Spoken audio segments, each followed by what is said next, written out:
Multicolor 3D printing can produce a lot of waste. With single extruder printers like the Bambu AMS and the Prusa MMU, the nozzle must be cleared of previous colors before you can print a new color. This purge waste adds up really quickly. It turns out that there is an easy way to reuse the wasted filament.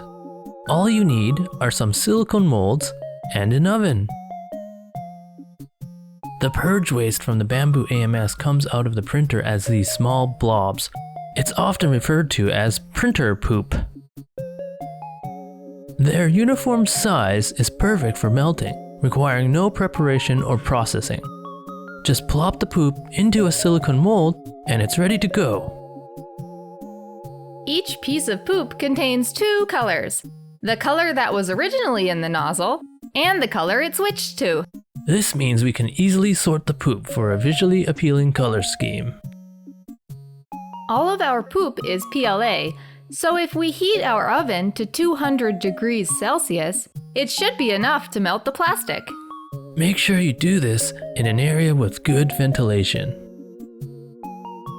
After about 10 minutes, the plastic has melted enough for us to add more poop. We continue adding more until the mold has been filled. Then once it's cooled, we can break it out of the mold. You can get some cool effects by varying the temperature and melt time. The amount of bubbles can be reduced if you add the plastic to the mold in smaller batches. If you add too much at once, the bubbles will get trapped. It's also hard to get a perfectly flat surface on the back of the object. We wanted to stick ours on the wall, so we designed a simple case that the hexagons can slot into. There are a lot of cool things you can make out of purge waste.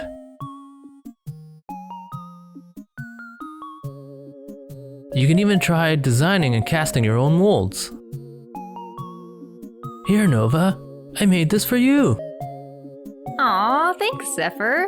I love poop, especially when it looks so pretty. We can't wait to see what you'll make out of your poop. See you next time on 3D Print Dogs.